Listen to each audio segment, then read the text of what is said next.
This is the Menendez brothers. Growing up, they were very wealthy and they essentially had everything that they ever wanted. They grew up in LA, but firstly, they grew up in New Jersey because this is prior to their father striking it rich as a executive for a video company. In their early childhood, they were pushed by their father to excel in sports and education, specifically tennis, and they were really good at it too. So I guess it worked. And they had no other siblings or pets. It was just the two brothers, Eric and Lyle, and the father and the mother. This is Jose. He was a Cuban immigrant. He came from Cuba and he started out poor, obviously, and then he struck it rich as an executive. This is their mom, beauty queen mother, Mary Kitty. She was a teacher and just a beauty person. Eric went to Princeton Day School. So did Lyle. And right here, father was the corporate executive at an international video entertainment company. They moved to LA after their father struck it rich, and they moved to they moved to the Beverly Hills, and Lyle went to Princeton while Eric went to Calabasas High School. Motive: there were several claims of sexual, physical, and mental abuse, and they thought that their parents would kill them. This was kind of just a constant paranoia at the back of their mind, and they were essentially scared of their parents for almost their entire life. It they claimed that their father molested them when Eric was like 7, and it's pretty brutal. And the reason why they killed is going to be around power and control. This dynamic of I'm done being molested. I'm done being less powerful than you. So they kill them as an act of power and control to gain control over being molested and such. And they were specialists testified.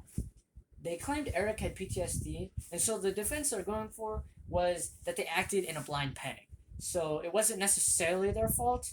Yes, they may have committed it, but it was irrational and it wasn't planned or anything like that. And this is the actual incident. So it happened August 20th, 1989. And this is insane. But they fired 15 rounds from a 12 gauge shotgun at both parents, which is brutal. And their alibi was that they were at the movies. So what they did was they lied and said they went to the movies, forgot their wallet, came back, and they saw their parents dead and they called 911. When in actuality, what happened is they came back and shot their parents to death.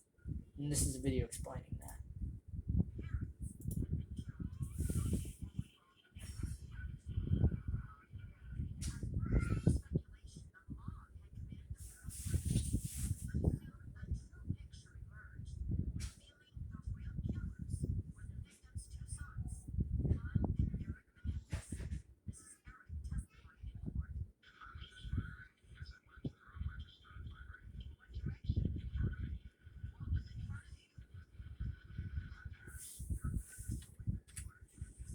So essentially, what this goes over is it shows the call that they made to 911 about their parents' death, and he sounded pretty distraught.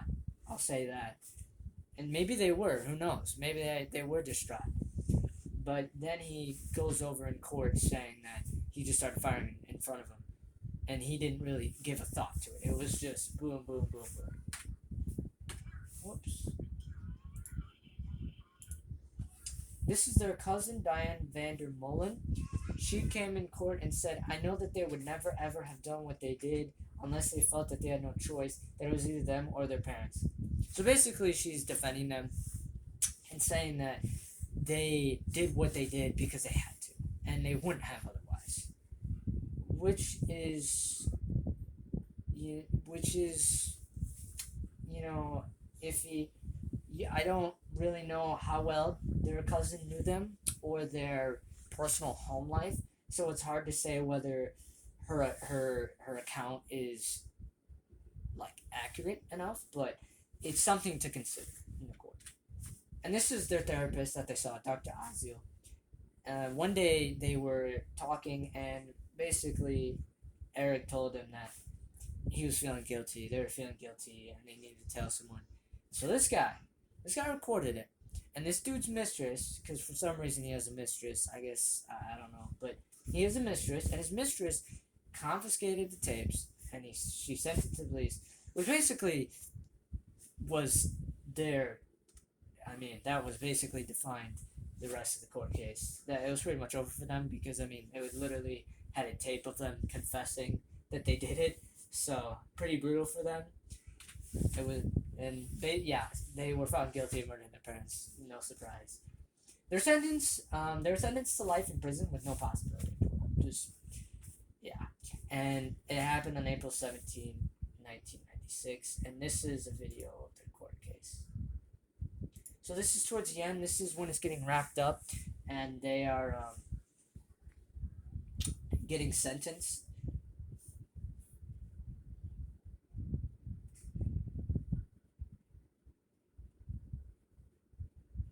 So that's essentially all that is. And what the heck?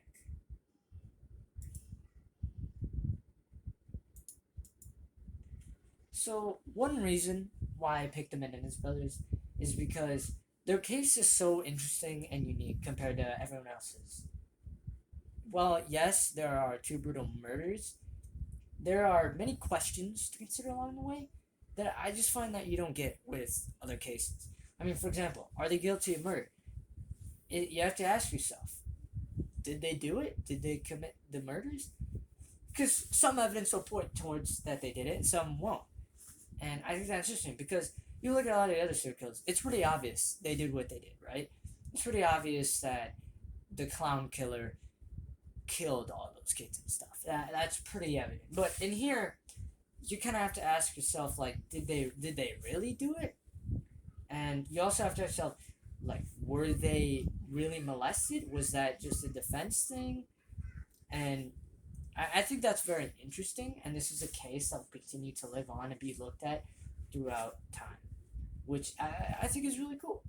And you also have to consider, like, were they justified? It's and if they died, would they have been justified? It's like, would they have been seen as heroes? And do we feel sympathy for them because they were supposedly molested?